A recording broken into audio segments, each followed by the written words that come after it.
관리번호 3번 수업 시험 시작하겠습니다. 네, 선생님과 함께 역사를 보다 재밌게, 역사를 보다 찬찬히 살펴보는 찬생과 함께하는 역사 수업 돌아왔습니다. 오늘 역사 수업에서는 고대 국가의 지배 체제에 관련해서 삼국의 경쟁은 어떻게 전개되었고 그 과정 속에서 삼국 통일 전쟁은 최후의 승리는 누가 웃게 되었을까요?를 함께 진행해 보도록 하겠습니다. 그렇다면 오늘 삼국 통일에 대해서 배워보기 전에 학습 목표 1, 2번 같이 읽어보고 시작해 보도록 하겠습니다. 자, 학습 목표 1, 2번 읽어보도록 할게요. 학습 목표 1, 2번. 우리 찬영이가 아주 또랑또랑한 목소리로 잘 읽어주었습니다. 자, 2번도 읽어볼까요? 우리 찬영이 짝꿍이었던 다은이가 또 이렇게 아주 다소곳하게 앉아있으면서도 목소리는 엄청 큰 것 같아요. 자, 오늘의 학습 목표 1번에 삼국의 상호 경쟁 과정을 파악하고 고구려의 수당 전쟁과 그리고 수나라 이후에 고구려와 당나라 고당 전쟁 그 이후에 삼국 신라가 어떻게 통일하게 되었는지에 대해서 그 과정에 대해서 살펴보도록 하겠습니다. 학습표 1번 오늘 달성해 보도록 할까요? 자, 그리고 다음 학습 목표는 중국의 국제 정세 변화가 우리 삼국에게는 어떠한 영향력을 미치게 되었을까요? 오늘 학습 목표 이게 두 개가 있는데 이 두 개 부분 달성해 보도록 하겠습니다. 자, 오늘 선생님은 미리 역사 이끄미들을 통해서 미리 모둠 활동을 한다고 했죠? 맞아요.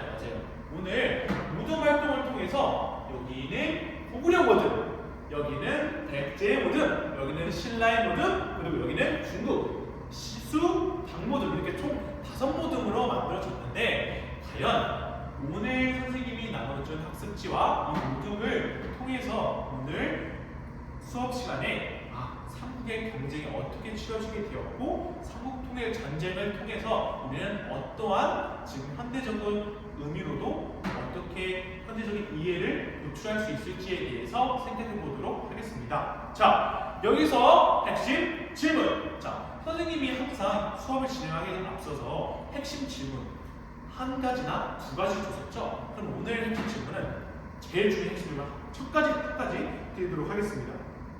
자, 이러한 국제정세의 변화 속에서 과연 우리나라는 동아시아의 국제 질서 속에서 어떠한 영향을 미치는 국가일까요? 이 국가가 과연 어떻게 대처해야지 동아시아 국제 질서에서 자신의 혼자만의 힘을 기를 수 있을까요? 이렇게 이 현재에도 간통될 수 있는 현재에 대한 역사적인 질문을 던지고 수업을 시작하도록 하겠습니다. 자, 그렇다면 선생님과 함께 이제 영상 자료 2분짜리 영상인데 선생님이랑 함께 보고 시작해 보도록 할게요. 네, 영상 자료 2분을 봤는데 이 영상 자료는 어떤 부분이 나와있죠? 맞아요. 우리가 정말 어렸을 때 동화로 봤던 토끼와 거북이에 대해서 나와 있었습니다. 그런데 선생님 왜 이러한 토끼 거북이 영상을 보여주셨나요? 찬찬히 살펴보도록 할게요. 그 이유는 이 토끼와 거북이의 어떤 이런 설화가 지금 우리가 배울 어떠한 외교적인 인물의 역사 스토리 에피소드이기도 합니다. 선생님이랑 역사 수업은 어떻다고 했죠? 맞아요. 스펙타클한 역사 수업이었죠. 그래서 무엇보다 이러한 일대기와 역사를 찬찬히 살펴보도록 하죠. 자, 그리고 선생님이 카톡 프로필 사진을 선생님이 가져왔어요. 이 사진이 어딘지 알고 있을까요? 맞아요.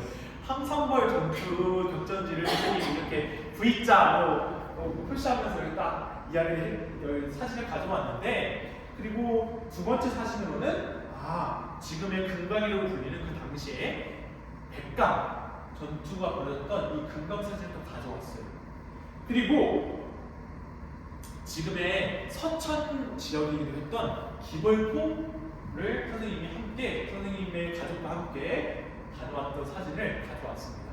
자, 이러한 지역이 우리가 오늘 배울 바로 삼국통일 전쟁 과정 속에서 나오는 중요한 역사적 지역이었음을 알고 시작해 보도록 할게요.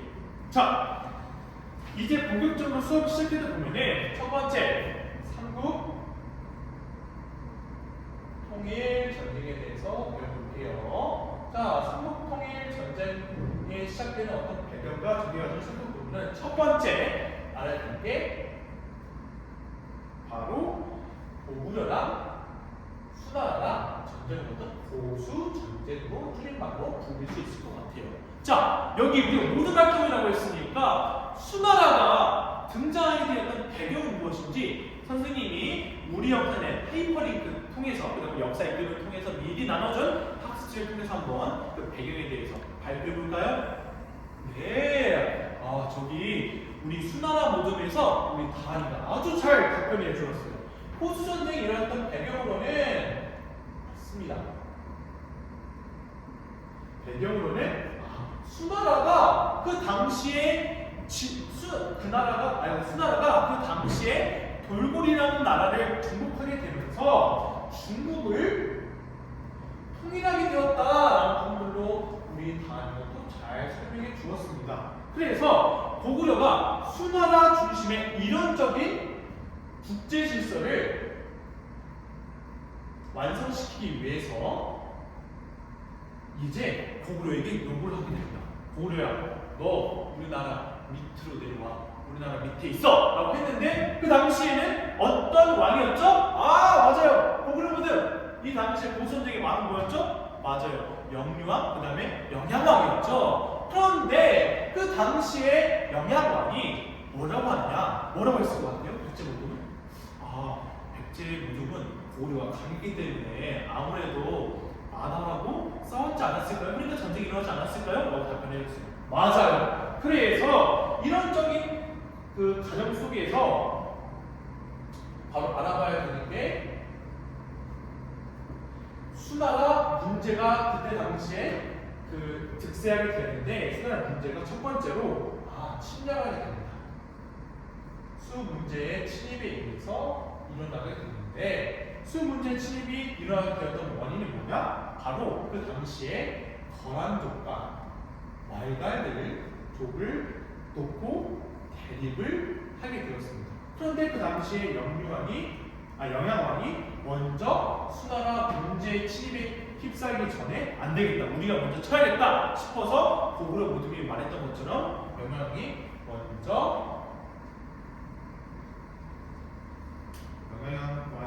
먼저 선제 공격을 단행하게 됩니다. 자, 그리고 이후에 이제 이게 1차전이었다면 2차전으로는 어떤 부분이 있었나? 바로 이제는 수나라 문제 다음에 어떤 황제가 있었죠? 수나라 문제? 맞아요. 수나라 양제였죠? 이제 양제가 침입을 하려고 합니다. 그런데 이 당시에 이 양제가 침입을 했던 이유가 뭐였냐면 그 당시에 돌고래 이미 죽음을 복속하고 했다고 했잖아요. 근데 돌고래 막사에 어떤 외교 사정이 있었어요. 고구려 모둠 뭐라고 했죠? 맞아요. 그 당시에 고구려 모둠이 확인해 보았던 대로 이미 지나치는 선생님이 가지를 줘서 그 당시에 돌고래 막사에 고구려 사신이 있는 걸 보고 얘네 뭐야! 라고 해서 양제가 침입을 결정하게 됩니다. 그래서 이에 대응해서 어떻게 우리 고구려를 싸우게 되었냐면 바로 고구려는 침주를 이미 거부하고 나서 안 되겠다. 그 당시에 우리나라의 대표적인 역사적 인물이었던 고구려의 어떤 장군이 드러날 거기 때 맞습니다. 이 당시에 을지문덕 장군이 살수대첩에서 대승을 걷고 이제 이런 수나라의 공격에 침입에 저항하게 되었습니다. 그 결과 나타났던 것이 무엇이냐? 바로 수나라가 멸망하게 되었다라는 부분들로 알 수 있겠고, 그리고 이 수나라가 멸망하게 되었던 배경으로는 중요한 게 오늘의 학습 목표를 통해서 알 수 있지만 그 당시의 국제 정세에는 어떠했었다? 수나라 모든? 맞아요. 그 당시에 수나라 내부에서 양영감이라는 사람이 반란을 일으키게 되었던 부분에서도 패망하게 되었던 부분이 바로 이 상품의 전쟁에서 첫 번째 파트 고수 전쟁이었다라는 부분으로 살펴볼 수 있을 것 같아요. 다음으로는 이제 알아볼게. 이제 고수 전쟁이 끝났으니까 다음으로는 고담 전쟁에 대해서 배워보도록 할게요. 고담 전쟁에 대해서 배워보도록 할게요. 자, 고담 전쟁에서는 첫 번째, 이제 당나라 모두에서 발표해볼 시간이에요. 당나라가 이제는 중국을 통일하기 또 시작하게 되는데 이 전역을 통일했던 사람이 누구였죠? 전간이더라라고 답변을 해주었는데 우리 은영이가 정말 미리 선생님이 이 수업을 통해서 탐구 프로젝트를 이미 했던 우리 은영이가 말했던 대로 아주 역사적인 지식을 잘 구사한 것 같아요. 이 배경은 뭐냐면 바로 당나라 태종이 청간 질서를 만연하게 되었다라는 부분들을 통해서 이제 고구려가 수에 대한 그 전승탑이었던 어떠한 탑을 파괴하게 되면서 이제 이 고담 전쟁이 이제 실시하게 되었다라는 부분들을 살펴볼 수 있겠고, 그래서 이 두 번째 배경 과정 속에서는 알아봐야 되는 것이 맞습니다.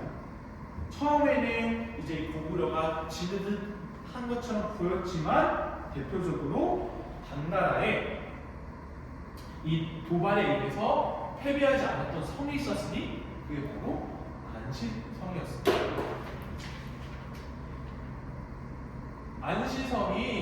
안시성에서 이제 전투를 벌이게 되었는데요. 이 안시성 전투에서 승리하게 되고 결국에 이 고담 전쟁에서 승리하게 되었다라는 부분들을 살펴볼 수 있겠고, 그 다음에 선생님이 또 자료를 가져왔어요. 국제정세의 변화 속에서 고구려는 이길 수 있었던 이유가 무엇이었냐면 맞습니다. 여기 뭐가 나와있죠? 이 몽골 부족 즈음에 이 서련타라는 부족이 나와있죠? 맞습니다. 이때 고구려는 자신이 입으면 당나라를 이길 수 없겠다 생각해서 우리 고구려 모임이 이야기했던 것처럼 바로 서련타라는 국가의 사신을 보내서 서련타와 동호하고자 하게 되었습니다. 그래서 고담 전쟁에서 당나라가 이거 어떡하지? 라고 하면서 이제 패배에 휩싸이게 됩니다. 그래서 결국에 결과적으로 어떻게 되었냐면 당의 전쟁의 성격을 변화해야겠구나 라고 생각을 하게 됩니다. 그래서 나타나게 되었던 것이 이제 바로 다음 이제 나당 동맹을 체결하게 되었던 거죠. 자, 이제 신라 모둠이 발표할 차례예요. 이제 바로 나당 동맹이 체결되게 되었던 배경은 무엇이었을까요? 맞아요. 이미 고구려나 당나라나 수나라 모둠이 이야기했던 것대로 이제는 수나라에서 패배했던 경험이, 당나라에서 어려웠던 경험이 그들이 이제는 우리나라 내부에서 힘을 더 외교적으로 동맹을 맺어서 고구려를 괴롭혀야겠다라고 해서 이러한 나당 동맹을 체결하게 되었다라는 부분들로 살펴볼 수 있겠고요. 그래서 그 배경을 살펴보자면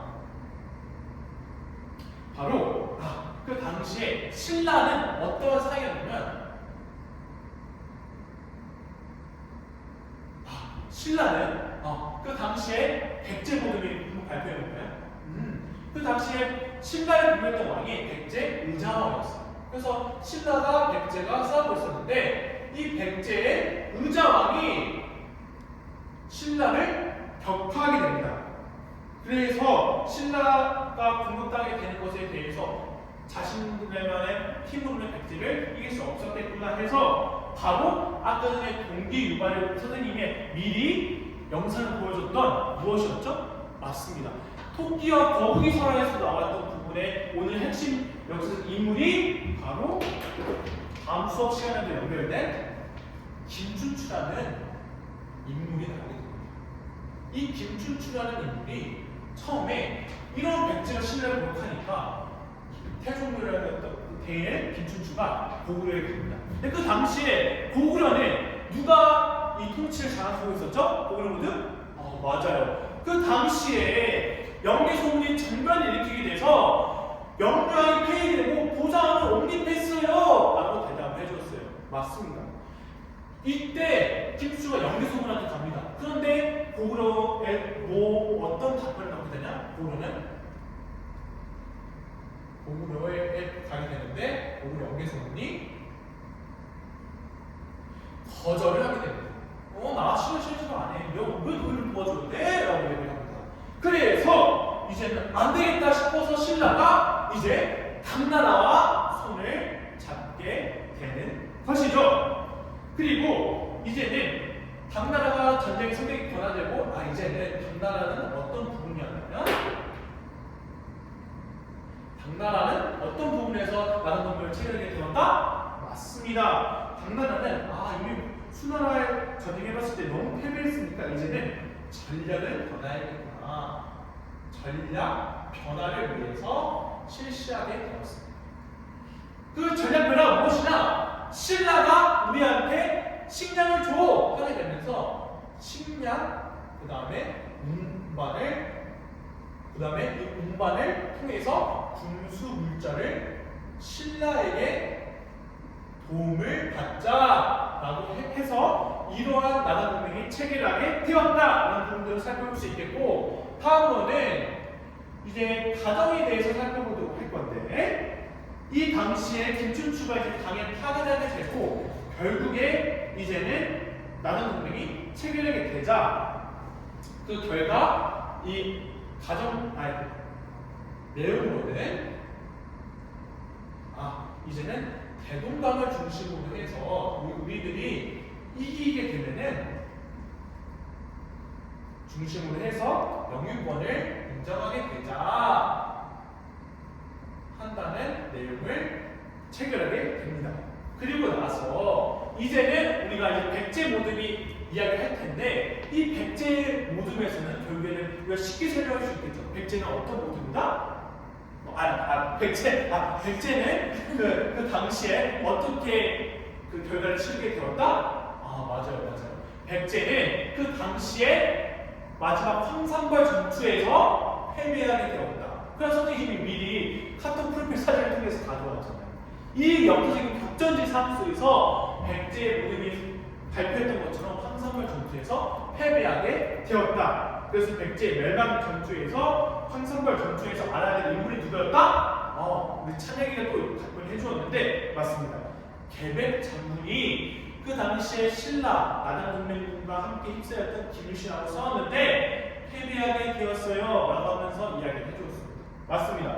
그리고 마지막 의자왕의 아들이 마지막까지 전쟁을 벌이고 있었던 사비성까지 함락하게 되었습니다.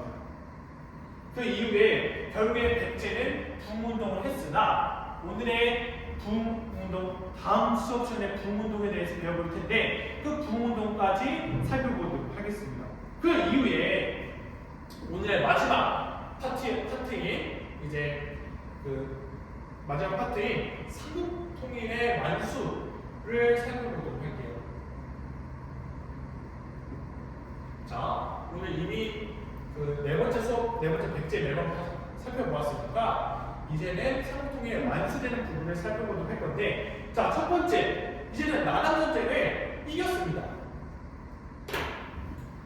나당 전쟁을 승리하게 되었는데, 나당 전쟁이 이제 일어나게 되는데, 나당 전쟁에서 승리하게 되었던 신라가 삼국통일을 완수하게 됩니다. 그때 왜 승리하게 되냐면 바로 두 번째 이유였던 국제 정세의 변화를 잘 읽었기 때문입니다. 그 결과 결국에 백제 부흥운동과 나중에 살펴본 고구려의 부흥운동에 대해서 살펴보도록 할 건데, 신라의 삼국통일이 완수했던 의의와 한계는 무엇이었다? 맞습니다. 바로 그 의의와 한계는 지금까지 동아시아의 국제 질서 상에서 살펴볼 수 있듯이 동아시아의 허브였던 전략적 요충지였던 우리나라의 한계가 보이기도 하지만 결국에 지금 미국과 중국의 패권적인 상호 속에서 아직까지 동아시아 내부에서도 우리나라 내부는 전략적 요충지에 있기 때문에 과연 외교적으로 어떻게 노력을 해야 되고 김춘추와 같이 오늘 역사적 인물이었던 이 김춘추와 같이 어떻게 누구한테 실질적으로 도움을 치러야 되는지 다음 수업 시간에 똑같이 이런 모든 활동을 통해서 선생님이 탐구 질문 해결해 보도록 하겠습니다. 그러면 이것으로 수업 시간 마치도록 하겠습니다. 감사합니다.